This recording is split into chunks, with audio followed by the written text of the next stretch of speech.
Welcome back to another log.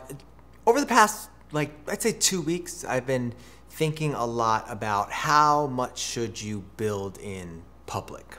So, for example, there are a lot of different ways to build a business. Like, this is something that I said before, this little log is something that I'm doing for myself. The videos that I'm gonna make on this channel in the future are gonna be largely with the goal of changing or transforming the way someone else sees or views certain aspects of social interactions, humans' behavior, or whatever. But this is more for me to dialogue certain moments and look back at it. And I've explained that before. But the question really becomes how much do you show of what you're doing, right? Where does the line between something that's proprietary or something that's incredibly valuable and you don't want competition to know that you're doing it, and so on and so forth. And I've been heavily immersed in machine learning community and artificial intelligence, and one of the interesting things about that community is that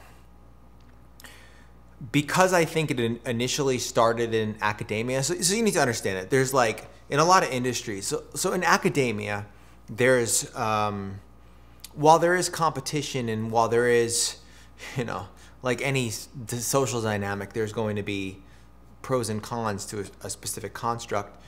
For the most part, sharing is embedded in the culture. And the reason why is the way you publish something, right? So you publish a study, the study was peer reviewed, other peers read the study, and research is built on prior research. So it's kind of how academia works. So I'm sure there's competition in physics and certain aspects of experimental psychology, or I'm sure there's all the stuff that makes people human. But for the most part, people are fundamentally inclined to share, right? And what's fascinating about the history of sort of AI and machine learning is that stuff was made a long time ago, 50, 60 years ago.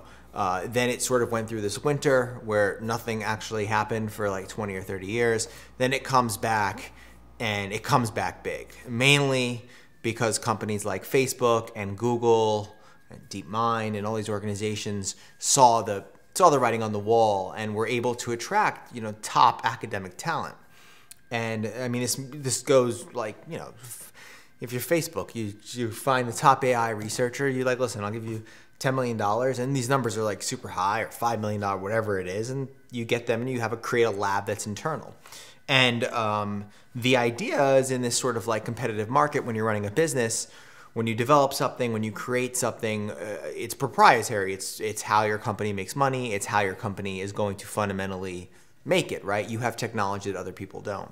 And we've seen a sort of race between this with translations and a bunch of other things. But the weird thing is that in especially that community, it doesn't seem to be that proprietary, in the sense that one of the ways to attract talent is to show the type of thing that you're doing, right? So create in public so that other people can be attracted to your cause, to your mission, so on and so forth. So you're more transparent about what you're doing. You're more open about the direction, maybe some of the tools, some of the methodologies, and you're not so afraid of giving up the secret sauce because you're just going to attract talent. And there's other ways of thinking about this, and other ways, if your goal is to fundamentally change the world, it's easier to do that with more people, and you shouldn't be greedy with your ideas. And there's a lot of different ways that you can conceptualize this. And I'm sort of in the middle right now. I don't know which one I want to do. So I think what happens, and someone else said this to me, where it was Facebook and OpenAI and DeepMind, they publish things, right? They're showing you the kind of stuff that they're doing, but they're not really showing you the kind of stuff they're doing. I feel it's very similar to the CIA or something like that, might show some of the technology, but some of it is not shown, and it's only shown 5 or 10 years later. They're oh wow, you had the ability to do that 10 years prior? That's insane. So I've got a lot of cool ideas. I've got a couple of friends that I've went over some stuff with, and I'm just sort of struggling with how public do I be? What is the intellectual, what is the thing what is the asset that I'm trying to protect? Because right now it's not material. It's sort of an idea. It's developing, but it's still an idea.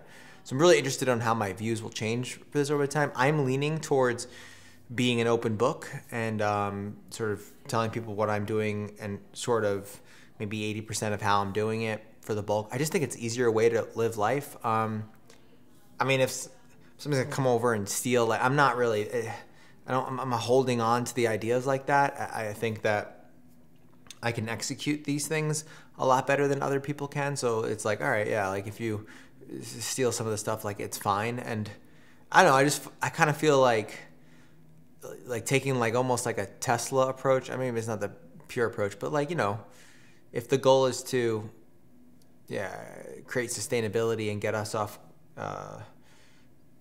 make us a transition from gas and oil to more sustainable energy sources, like, does it really matter if like Ford is like stealing some of the technology? Like, I like how Elon has sort of this like he's reaching for something bigger, so he's more inclined to give up certain things, and I like that approach a lot more, especially when you're trying to create something big. There's something like, but there is like this capitalism thing in us Americans, I think, and maybe other areas, but I can speak for like myself, that like, you know, mine, protect. And I find myself constantly having to like fight that urge, which is pretty wild. Because I don't necessarily believe in that, but it's part of like how I was raised, and not how I was raised. My parents are not like that at all. Like the culture I was raised in, and just reading business books and so on and so forth. So I'm like rewriting a lot of those stories and stepping into a new reality. So yeah, that's what I've been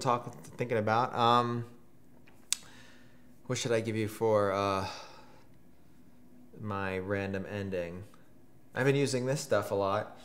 It's called a Pure Power Daily Boost. Let's see if you can see it. Focus, come on, Mr. Camera.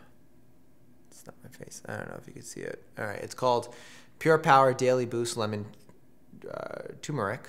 I don't know, Molly told me to have it. It's helping my inflammation, so it's like a little dropper. And I've been getting a lot of this stuff because I'm running so much, I'm getting a little inflamed, working out so much, and trying to do it to stop it. So can't tell you if it's working or not, but it was on my desk, and I figure I'd tell you about it. That's about it. See you next time. I'm going to end with, see you next time.